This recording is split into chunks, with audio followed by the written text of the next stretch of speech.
جو ہمارے زمانے کے امام کا توسل ہے، اللہم صل علی محمد۔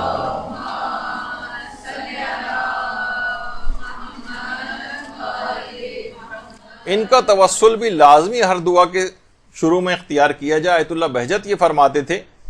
کہ اصلاح نماز پر ہی تمام ظاہر اور باطن کی درستگی کا انحصار ہے، یعنی جتنی آپ کی نماز اچھی ہوگی اتنی ہی آپ کی ظاہری اصلاح بھی آپ کی ہوگی اور باطن کی اصلاح بھی ہوگی۔ فرماتے ہیں نمازوں کو شروع کرنے سے پہلے حضرت حجت سے توسل اختیار کرو اور پھر نماز شروع کرو۔ السلام علیکہ یا ابا عبداللہ الحسین تو ابھی آپ نے اس سے پہلے سنا، اس کے بعد ایک سلام امام زمانہ کو بھی کر لیا جائے نمازوں کو شروع ہونے سے پہلے۔ وہ فرماتے تھے، جو کہ زیارت جامعہ کا جملہ ہے نا کہ بموالاتکم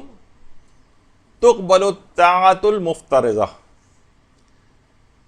کہ آپ کی ولایت ہی تمام واجب عبادتوں کی قبولیت کا آپ کی ولایت کے اوپر انحصار ہے۔ تو وہ فرماتے تھے کہ ہماری تمام جو واجب عبادتیں بھی وہ بھی ولایت ہی کے ذریعے قبول ہوتی ہیں۔ تو امام زمانہ سے توسل اختیار کیا جائے، اس کے بعد پھر نماز شروع کی جائے۔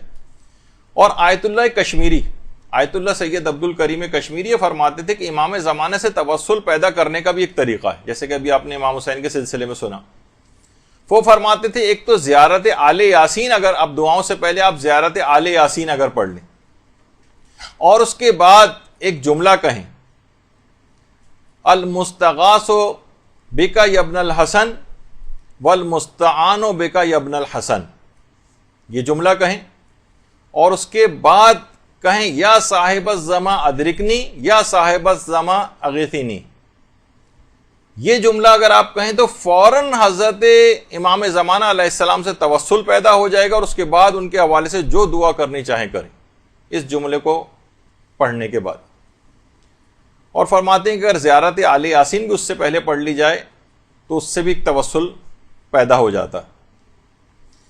اور یہ بھی فرماتے تھے آیت اللہ سید عبد الکریم کشمیری کے روزانہ ایک مومن کو چاہیے، اصولاً ہمارے پاس ٹائم نہیں ہے ہم لوگوں کے پاس امام زمانہ کے لیے، کہتے تھے کہ روزانہ خلوت میں 1 گھنٹہ امام زمانہ سے بات کرے۔ ان کے لیے ان کے بات کرنے سے مراد یہ ہے کہ ان زیارات پڑھے، ان کے لیے ان کی جو دعائیں ہیں وہ پڑھے، اپنی دعاؤں کے اندر بار بار ان کو وسیلہ قرار دے۔ 1 گھنٹہ خلوت میں امام زمانہ کے ساتھ ایک مومن، لیکن ہمیں بہت عجیب سا لگتا ہے، ہمارے پاس تو 5 منٹ بھی نہیں ہے امام زمانہ کے لیے، اپنی گفتگو میں ہم امام زمانہ کا تذکرہ نہیں کرتے، تو یہاں تک فرماتے تھے۔ تو اور بعض علماء تو یہ فرماتے ہیں کہ شب قدر میں اپنی تمام دعاؤں کو اگر انسان بھول جائے اور فقط صرف ایک دعا حضرت حجت کے ظہور کی دعا اگر وہ شخص کر لے تو یہ اس کے تمام مسائل کے حل کے لیے کافی، کوئی اور دعا نہ کرے، نہ اپنے لیے نہ کسی اور کے لیے مثلا، اور فقط حضرت حجت کی دعا کے لیے دعا ان کے ظہور ہو جائے، ان کا ظہور ہو جائے، بار بار اس کی تکرار کرتا رہے تو تمام دنیا کے مسائل کے حل کے لیے اس کی یہ دعا کافی۔ تو بہرحال یہی وجہ ہے کہ آیت اللہ عبد الکریم کشمیری یہ بات بھی جملہ ارشاد فرماتے تھے کہ جمعے کے دن عصر کا جو وقت ہے اور ہفتے کی جو شب ہے، وہ فرماتے تھے کہ یہ بہت غمگین وقت ہوتا ہے۔ جمعے کے دن عصر کا وقت اور ہفتے کی شب کا جو وقت ہے، وہ فرماتے ہیں بہت غمگین وقت ہے کہ تمام شیعوں کے اعمال ان اوقات میں امام زمانہ کے حضور پیش کیے جاتے ہیں، اور ان کے اعمال کو دیکھ کر جو برے اعمال ہوتے ہیں امام افسردہ اور غمگین ہو جاتے ہیں۔ لہٰذا یہ وقت ہی بہت غمگین ہے۔